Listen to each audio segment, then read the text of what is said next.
Extracción por arrastre de vapor. Vamos entonces en este momento a dar más información y datos técnicos sobre el proceso en el cual vamos a centrar, que es el de arrastre de vapor. Ya habíamos visto que los sistemas de arrastre de vapor se podían encontrar en dos sistemas, uno en el cual el material vegetal y el agua comparten el mismo recipiente, eso sí, sin estar en contacto, separados por una rejilla, y otro en el cual el generador de vapor o la parte donde se calienta el agua está en un recipiente diferente a donde se encuentra el material vegetal. Para el caso nuestro, nuestra práctica la vamos a desarrollar con el sistema que tiene el depósito de agua incluido, ya que es el de más sencilla fabricación y pues como hemos comentado es el más utilizado para producciones pequeñas. Primero que todo tenemos que hablar un poco más de la ebullición, entonces vamos a retomar otra vez el diagrama de la curva de calentamiento de una sustancia, pero esta vez vamos a fijarnos en los puntos D y E. Sobre esta línea horizontal es que se está llevando a cabo el proceso de evaporación. Ahora, para el proceso de evaporación existe una temperatura que es la temperatura de ebullición. Esa temperatura de ebullición es diferente para cada sustancia y depende de la presión atmosférica. Entonces la temperatura de ebullición, en este caso que es el agua, variará dependiendo de las presiones atmosféricas. Durante todo este proceso de ebullición, la temperatura mantendrá constante. Bueno. Aquí tenemos una tabla en la cual podemos ver el punto de ebullición del agua a diferentes presiones o alturas sobre el nivel del mar. A nosotros siempre nos enseñaron o tenemos en nuestra cabeza que el agua hierve a 100 grados centígrados, pero a veces no recordamos que esto ocurre solamente a nivel del mar, o sea, a los 0 metros de altura. Pero si nos encontramos en una ciudad más elevada, por ejemplo Bogotá, que está a 2600 metros, podemos mirar en la tabla 2500, la temperatura de ebullición es de 92 grados centígrados. Una ciudad como La Paz, en Bolivia, que es la capital del mundo más alta en cuanto a altura sobre el nivel del mar, que está aproximadamente a 3600 metros, tendrá una temperatura de ebullición de 88 grados centígrados y así sucesivamente. Por lo tanto, la temperatura a la cual va a operar nuestro equipo dependerá mucho pues, de la ubicación del sitio. En el caso de Colombia, somos un país de montañas, entonces nos estaremos moviendo entre los 0 más o menos y los 2500 metros de altura. En física existen dos tipos de calor o se diferencian dos tipos de calor. Uno se llama calor sensible. El calor sensible es al que nos genera un cambio de temperatura en un cuerpo. Por ejemplo, cuando yo estoy calentando una olla de agua y el agua se encuentra al clima, inicialmente su temperatura va a subir, entonces el calor que se le entregue durante todo el tiempo que su temperatura suba es un calor sensible.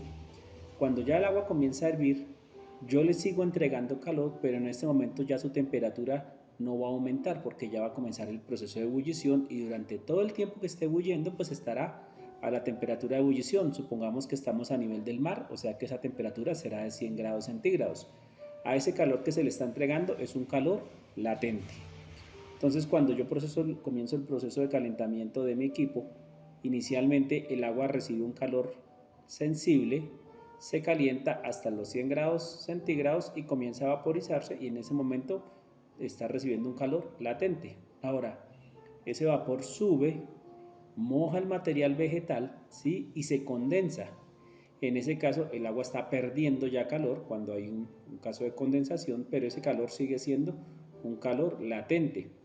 Y al condensarse hace que el material vegetal se caliente, aumente su temperatura. Entonces el material vegetal recibe calor sensible, es decir, el agua entrega calor latente y el material vegetal lo recibe como calor sensible porque su temperatura va a aumentar. Hablemos un poco sobre los equipos que existen actualmente en el comercio para extraer los aceites esenciales, especialmente en este tema de los equipos de arrastre de vapor. Cuando uno está buscando un equipo y desea iniciar con un proyecto, pues todos hacemos lo mismo. Entramos a internet, entramos a Marketplace, Mercado Libre, Amazon, eBay, todos estos portales de compra y buscamos equipos para extracción de aceites esenciales y nos vamos a encontrar con una gran variedad de equipos y muchas veces no vamos a saber cuál es el que mejor condiciones nos presenta y cuál no. Entonces vamos a hablar un poquito de lo que se puede encontrar en el mercado. Empecemos hablando con los equipos de vidrio. Los equipos de vidrio como el que tenemos acá, ¿sí? Son equipos fabricados en vidrio borosilicato, que es un vidrio resistente al calor. Este vidrio resiste hasta los 212 grados de temperatura. ¿Mm? Pero entonces tiene ciertas ventajas y ciertas desventajas. Las desventajas, ¿cuáles son? Pues que son equipos relativamente fáciles de romper, son baja resistencia mecánica. Generalmente el material de vidrio cuando más se rompe es cuando se está lavando. Las personas que han trabajado en laboratorio yo sé que me entenderán, ¿sí? La gran ventaja es que permite visualizar todo lo que ocurre en su interior. Esa es una de las razones por las cuales el vidrio se usa tanto en los laboratorios de química. Otra desventaja es que estos equipos son balones relativamente pequeños, ya que los aparatos de vidrio a medida que aumentan de tamaño, su precio aumenta considerablemente. Me explico. Si un balón de 100 mililitros vale 10.000 pesos, el de 250 mililitros vale 30.000 pesos y el de litro ya puede valer 200.000. O sea, sus precios a medida que se hagan más grandes, los equipos van haciendo altísimos. Otro gran problema que tienen estos aparatos es que pues, requieren una mano de obra muy calificada para su mantenimiento y reparación. Si se le llega a uno a romper un condensador o una unión esmerilada, pues no es fácil conseguir un soplador de vidrio que resuelva esto. Eh, Otra de las ventajas que tiene es que el vidrio es totalmente inerte, o sea, no contamina nada y no reacciona ante ningún reactivo químico. El único reactivo químico que puede, digamos, dañar o afectar el vidrio es el ácido fluorhídrico, ¿sí? De resto resiste cualquier otro compuesto químico, entonces es inerte químicamente a casi todos los compuestos químicos. Y el otro tema que tienen es que no son muy fáciles de manipular. Se requieren ciertos cuidados, como por ejemplo en este caso necesitamos utilizar un soporte universal, muchas pinzas de conexión. Aquí estamos por lo menos una plancha de calentamiento y utilizamos una plataforma de elevación. Entonces son realmente un poco delicados y complejos en el momento de armar. Entonces yo pensaría que pues son ideales para pruebas de laboratorio, pero se lo recomiendo solamente a personas que pues tengan conocimiento y hayan usado este material con anticipación. Si eres totalmente nuevo y no conoces y no manejas muy bien este material, no te lo recomendaría. También podemos encontrar equipos, llamémoslo así, de metales comunes. Aquí tenemos un ejemplo de lo que se puede encontrar en Marketplace, en el caso aquí de Colombia, en el cual tenemos una combinación de elementos, llamémoslo entre comillas, domésticos. Tenemos una olla a presión, tenemos una cantina de leche y tenemos como un barril metálico, ¿sí? Digamos que estos son equipos, llamémoslo mal dicho, hechizos, ¿sí? Tienen algunas desventajas. Bueno, inicialmente el hecho de que sean metálicos pues ya le dan más durabilidad y resistencia. Pero hay un problema y es que los aceites esenciales son altamente corrosivos. Ellos corroen bastante y por lo menos lo que es el hierro y el aluminio al pasar el tiempo se va a empezar a picar y se va a empezar a corroer. Además van a contaminar las muestras de material y los aceites esenciales. Otra cosa que sucede, nunca se deben utilizar conexiones de caucho o plásticas con el tema de los aceites esenciales, ya que el aceite esencial, por su compuesto químico, acordémonos que son los terpenos, el isopreno, son compuestos que pueden llegar a actuar como solventes hacia sustancias plásticas. Entonces nuestros aceites esenciales van a quedar contaminados con plastificantes y compuestos químicos derivados del plástico o del caucho. La otra es que cuando yo armo un equipo de estos, tengo demasiadas conexiones y siempre debo recordar que cada punto de conexión es un posible punto de fuga. Entonces no es tan recomendable. Y la otra es que pues digamos que los ensambles que están haciendo aquí pues eh, son relativamente herméticos, pero por ejemplo en el caso de las mangueras con el paso del tiempo van cediendo y van perdiendo su hermeticidad.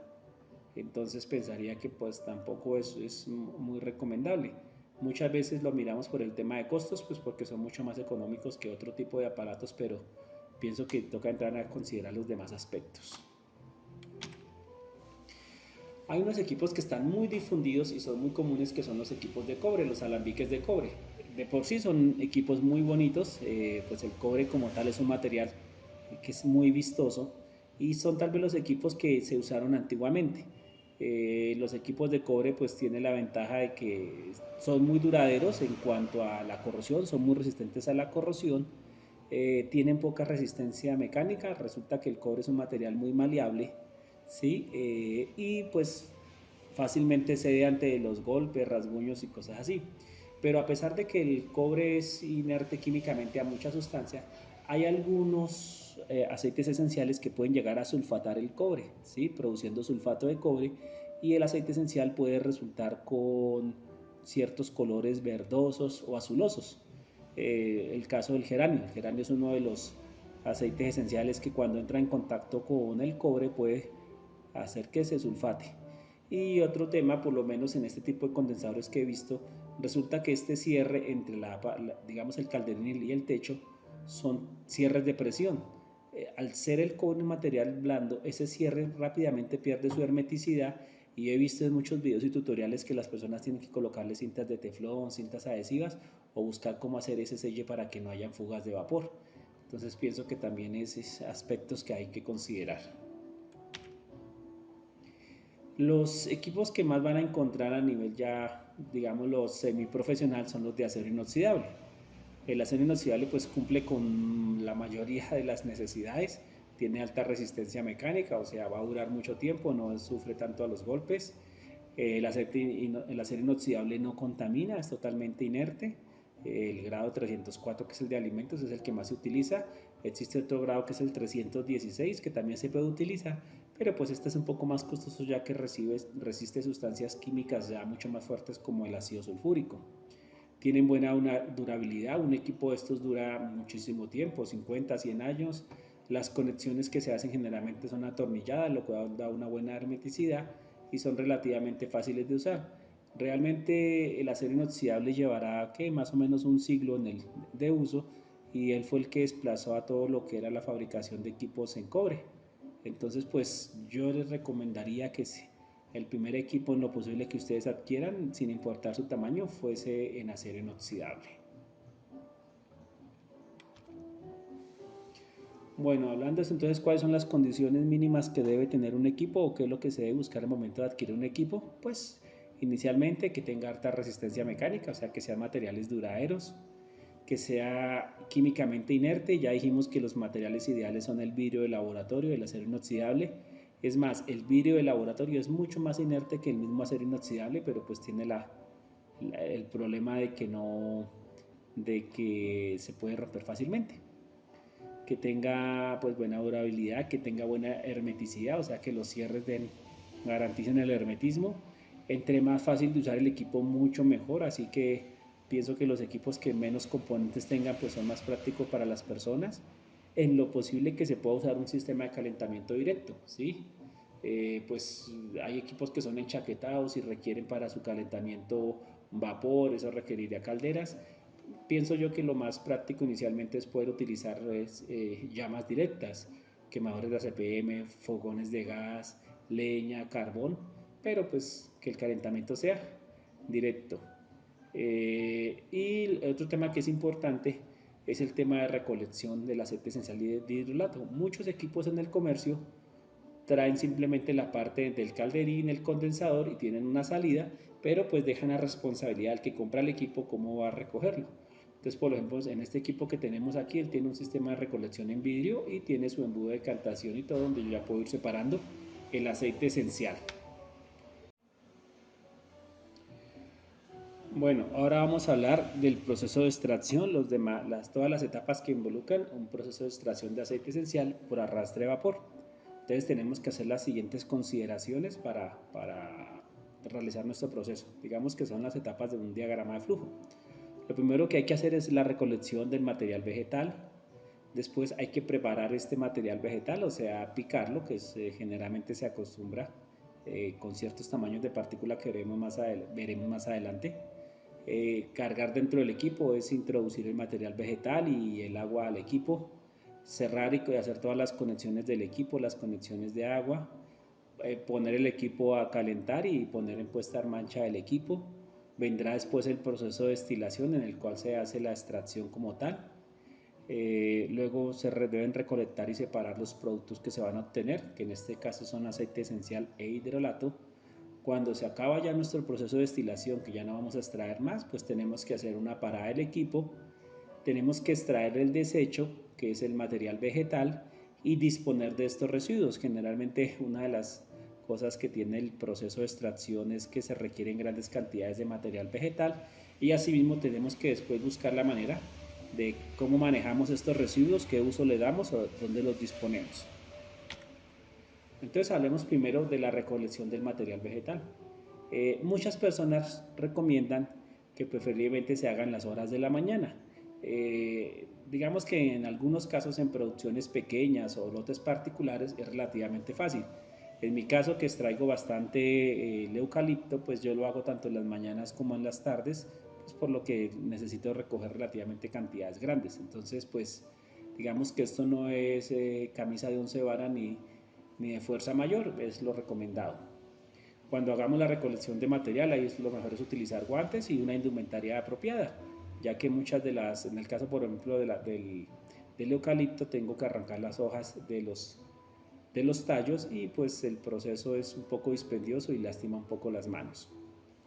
Se recomienda, si es posible, recoger lo que se vaya a destilar en el mismo día, o sea, en el momento en que se recogen, hacer lo necesario para un lote de destilación, pero eso también dependerá de muchas cosas. Muchas veces la gente tiene cultivos y llega el momento de cosecharlos y pues no se puede esperar mucho, entonces hay que hacer la recolección de pronto todo el mismo día, así no se vaya a destilar todo. Hay que ser muy cuidadosos con el material vegetal, lo mejor es utilizar los contenedores apropiados. Entonces, canastillas o balde es lo más recomendado. En el caso de las flores, pues no se pueden hacer capas muy altas porque entre ellas mismas se aplastan. Las canastillas sirven mucho porque los materiales pueden respirar. Entonces hay que hacerle un proceso en el cual el material vegetal no se nos dañe, porque es que si se nos daña, se nos comienza, digámoslo, como dicen vulgarmente, a magullar, pueden comenzar procesos químicos de oxidación o de putrefacción o ese tipo de cosas. Eh, Muchas personas recomiendan secar el material que se va a destilar. Realmente el secado se realiza en caso de que yo no pueda destilar de forma inmediata todo mi material y tenga que almacenarlo. Entonces, muchas empresas a gran escala lo que hacen es que extienden los materiales o los cuelgan para que, como decimos nosotros, se orien, reciban un poquito de aire y baje un poco la humedad y así le dé más durabilidad, ya que muchos de ellos después de 1 o 2 días pueden comenzar a tener descomposición y por ende calentamientos y procesos de fermentación. Realmente algunas personas piensan que cuando se seca un material se obtiene mayor rendimiento. Realmente no, igual la cantidad de aceite esencial que esté en el material no depende de la cantidad de humedad que tenga. Simplemente si yo seco un material, cuando lo vaya a meter a mi extractor, pues el material va a pesar menos y cuando haga los cálculos me va a parecer que el rendimiento es mayor. Y lo otro que pasa es que cuando yo comience a calentar, él nuevamente se va a hidratar. Entonces él va a absorber toda esa agua o líquido que perdió, pues es lo primero que va a hacer, rehidratarse. Entonces digamos que el proceso de secado en ese sentido nuevamente se pierde. Listo, después de recogido el material, que tenemos que hacer? Tenemos que proceder a picarlo. En el caso de las hojas, se recomienda cortarlas de tamaño 2 por 2, aunque realmente pues la mayoría de personas no nos damos en esa tarea, buscamos un picado, digámoslo al ojo, que sea relativamente pequeño. Entre más picado esté el material, más cantidad de material nos puede caber en el equipo, ¿sí?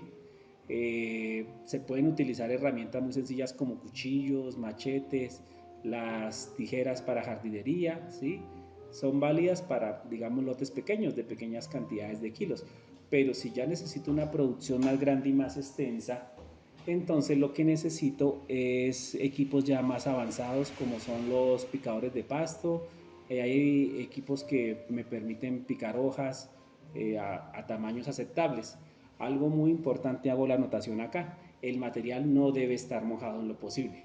Cuando estemos recogiendo material, en lo posible no dejarlo mojar, ya que primero pues le introduce más peso y puede llegar a apelmazarse, haciendo que el paso del vapor pues sea un poco más difícil. Después de esto y tener nuestro material ya picado y listo, procedemos a cargar el material vegetal. Entonces aquí tenemos, digamos, un equipo de extracción convencional. Aquí tenemos el carterín. Inicialmente él tiene una malla interior, ¿sí? Se debe llenar de agua hasta la altura de la malla y por encima colocamos nuestro material vegetal. Entonces vamos a dar como unos parámetros generales básicos de las capacidades. Cuando yo hablo de un equipo de extracción por arrastre de vapor, uno siempre habla de un volumen. El volumen corresponde al volumen del calderín, que es el que va a contener los dos componentes básicos, que es el agua y el material vegetal. A diferencia de lo que la gente cree, lo que menos se aplica es agua. Eh, Más o menos de un 10 a un 20% del volumen del equipo se carga en agua, y el resto se carga en material vegetal.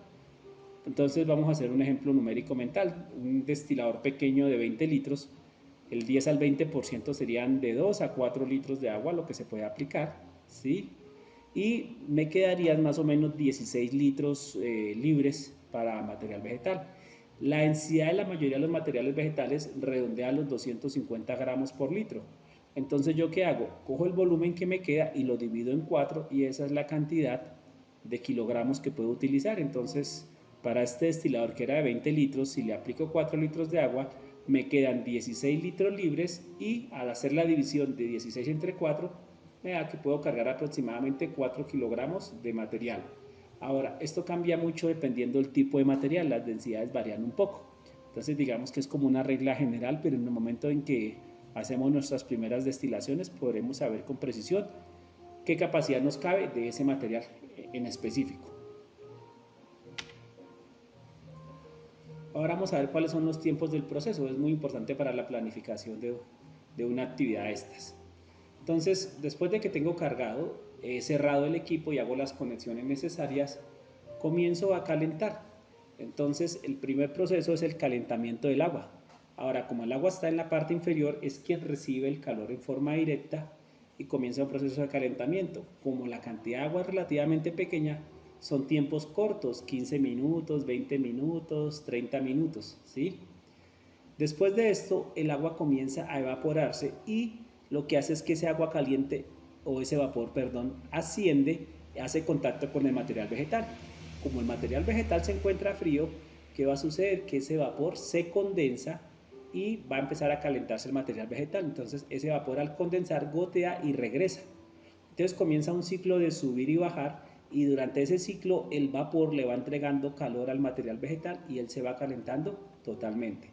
Este proceso ya es un poco más lento, ¿sí? Ya que pues de por sí el material vegetal es un material que no conduce el calor, y cada vez pues lentamente el vapor va llegando a una capa más y más superior a medida que va calentando. Entonces este tiempo sí dependerá mucho del equipo, del tamaño del equipo. En equipos pequeños podemos pensar en tiempos de media hora, en equipos medianos tiempos de una hora y en equipos grandes tiempos hasta de 2 horas, ¿sí? Entonces esos tiempos se los vamos sumando. Después de que ya todo el sistema está caliente, tanto el agua como el material vegetal, ahora sí el vapor logra atravesar todo el sistema y llegar hasta arriba a un envase de vapor. Como ya el material está caliente, el vapor no se va a condensar más y va a seguir su camino. Y ya en ese camino, ahí sí viene el arrastre y empieza a extraer los componentes volátiles. Entonces comienza ahora sí el vapor a circular por la parte superior y entrar al condensador y aparecen las primeras gotas de condensado. El tiempo de que dura la destilación varía mucho de las plantas. Se puede pensar en un promedio de entre hora y media a 3 horas dependiendo de la planta y realmente hasta que hagamos nuestras primeras prácticas podremos saber el tiempo total de cada tipo de planta. Ahora, hay algo que es muy importante que lo anoté aquí abajo que dice no todas las plantas liberan el aceite de la misma manera. Resulta que todos los tejidos vegetales son diferentes y la forma en que, digámoslo así, se abren y liberan los aceites esenciales no es lo mismo en un tallo, en una flor, en un fruto, en una cáscara o en una hoja. Hay veces cuando comenzamos a destilar, en las primeras gotas que vemos ya de destilado, pues podemos ver ya las primeras gotas de aceite. En otras ocasiones vemos solamente líquido, líquido, líquido y después de cierto tiempo es que comenzamos a ver las gotas de aceite. Pareciera que el proceso es más lento, por lo menos me ha pasado un poco con el pino, cuando he destilado pino, me doy cuenta que al principio casi no sale nada de aceite y más adelante comienza ahí sí a liberar el aceite. Entonces es algo que también tenemos que ir aprendiendo en cada una de las plantas que vamos destilando. Este tema es importante, todo el mundo me pregunta los consumibles del proceso. Ya vimos que el tiempo total de un proceso de destilación puede estar entre 2 horas y media a 4 horas y media. Entonces en cada proceso de destilación más o menos ese es el tiempo que necesitaremos de gas, de consumo de gas. Más o menos un cilindro de gas de 40 libras me da lo de unas 10 destiladas aproximadamente para equipos de 200, 150 litros. El otro consumible que es importante es el agua de recirculación, ¿sí? Esa agua de recirculación, ¿de qué depende? Depende de la cantidad de hidrolato o de destilado que yo voy a sacar. Entonces digamos que la regla general para todos los equipos de destilación es que por cada litro de destilado yo consumo 80 litros de agua. Entonces pensemos en el destilador de 20 litros que hemos estado calculando mentalmente. Dijimos que lo íbamos a cargar de 2 a 4 litros de agua.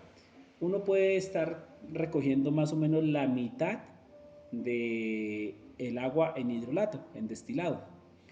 Muchas personas comienzan a destilar y quisieran toda el agua convertirla a hidrolato. Resulta que mucha del agua que inicialmente se aplica al destilador va a quedar mojando las plantas. Las plantas van a absorber esa agua y van a formar un lecho húmedo. Entonces se puede secar abajo y por eso no es recomendable sacar más del 50%, porque se puede estar secando el depósito y puedes empezar a quemarse material vegetal en el interior. Entonces, en el caso de los 4 litros, podemos pensar que recoge de 1,5 a 2 litros de hidrolato. Si multiplico por 80, puedo estar sacando de 120 a 160 litros de agua de recirculación. La ventaja es que esta agua sale totalmente limpia, no se contamina porque no tiene contacto ni con el hidrolato ni con el aceite. Entonces son aguas que yo puedo o recircular o darles un segundo uso, pues por el tema de economía.